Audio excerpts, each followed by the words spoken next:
Hi everyone, welcome to our Mezze Project channel. Today we are going to make a fava dish, but it's not going to be really traditional. I would like to add a little bit of pumpkin inside as well. So we are going to make slowly braised fava beans, which is dried broad beans. You might know the green version of it. If you have time, you can soak it in water simply overnight. Or if you don't have enough time, you can actually soak it in the morning, just 2-3 hours before you cook with hot water. Otherwise, it will take ages to cook. It's going to be, not really soft enough to mash. So, first thing first, I have got soaked broad beans, which is dried, and I soaked it in hot water this morning for just 2-3 hours, which is perfectly enough. And we have got olive oil, onion. I have got one squash, onion, olive oil, and then broad beans. You don't need anything else. So I'm gonna start with the onions. I quite like it sliced rather than fine chopped. So our sliced onions are ready here. I would like to drain my fava beans that they have been sitting in the water for a long time.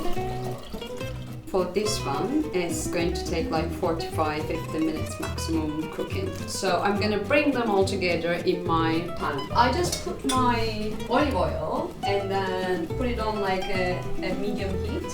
So I'm adding my onions without waiting the oil gets really hot.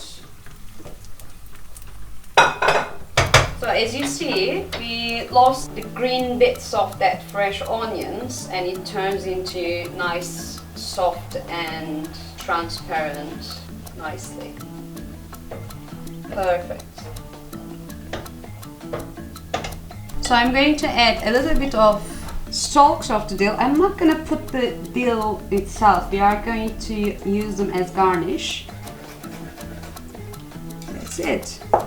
And then I'm gonna add a little bit salt, just tiny bit. Now the important part is water. So we use 250 grams of broad beans, dried and then soaked. And now I'm going to add about 450 milliliter of hot water, oil. While adding the water, it's very simple. Just make sure to cover your broad beans completely. So on a low heat, I'm going to close the lid and then leave it for about 25-30 minutes, and then we'll check. If it needs more water, we can add tiny bit. After that, probably it will cook another 10 minutes and then it will be ready. How you understand when it is ready, the broad beans gets really like mushy and then onion will cook really nicely. So you don't need to even use like blender. So we'll check this out. Let's get started to prepare our pumpkin because it will take a little bit of time as well. I must tell you one little thing before I start preparing this. Traditionally, fava dish consists of a pinch of sugar. Pumpkin give us natural sweet flavor and then taste. So we don't need like lots of sugar or sweet taste in broad beans. It's just like lovely color. I quite like it. It's like a tiny one. Take the seeds out. Scoop them out. That's how easy it is. There we go. You can also use the seeds to grow your own pumpkin. I am going to roast this in the oven. You should always preheat it at least before like 20 minutes to make it ready. Our oven is ready, set on 190-degree fan, gas mark 5. So I am just going to rub this with a little bit salt. And this one as well. I'm going to add a little bit olive oil just to rub it. You can use your hands. That's what I do. Brush. It's always good to touch the ingredient that you cook to understand the texture. Kind of crucial for me. So you can actually add some thyme or garlic. It can give a really good flavor to pumpkin.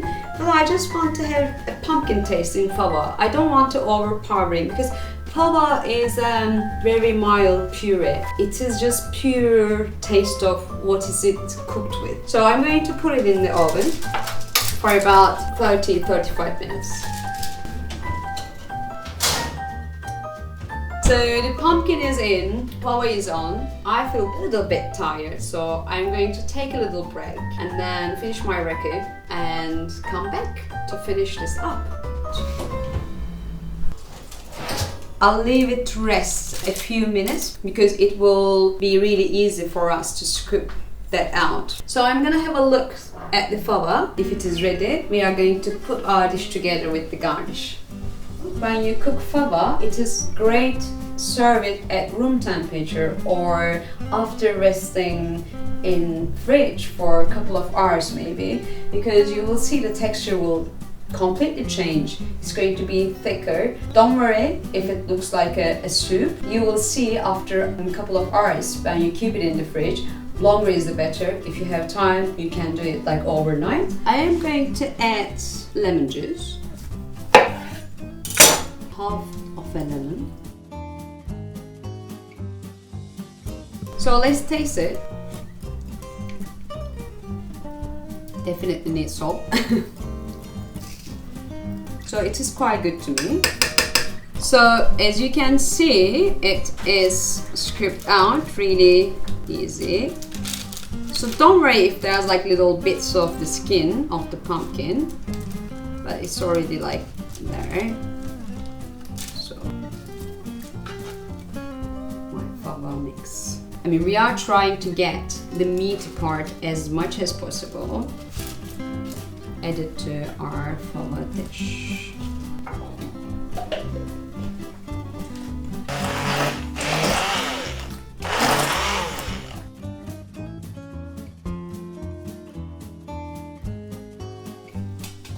This is quite liquidy, as I said. Once it's cooled down, it's going to be a little bit thicker, you will see. I'm not gonna add more salt. I think it needs a little bit salt, but we are going to use capers as garnish, so it's already so salty. I would like to leave it alone right now, and then let's do our garnish quickly. I would like to start with a red onion, just like a half of it will do.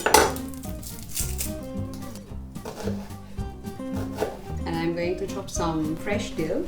Remember, we use the stalks of this dill for the dish earlier. So I'm just gonna give a roughly chop. A whole tablespoon of capers. You don't have to squeeze it because the liquid is lovely. I'm going to chop the capers roughly again. It's going to be delicious. Trust me. There we go. It's a delicious bowl. A little bit of lemon juice, just to squeeze. But not much because capers are already really sour and salty. But it's always good to keep it like your dish in balance. I am going to add my final ingredients, which is olive oil, of course. But a lot, again. Just give it a little bit stir.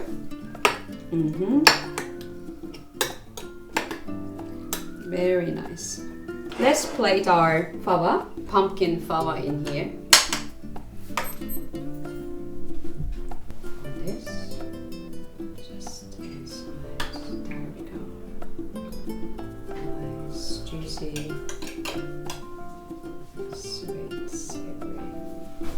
So that's my pumpkin fava dish with some caper, onion and dill garnish to accompany with the raki, or just to prepare a little bit like starter for your dinner party. I think it will be a perfect match with the other mezzes as well. So please don't forget to subscribe our channel. I hope you like the recipe and I hope you will try the recipe. Please leave your comments, or if you have any questions, please ask.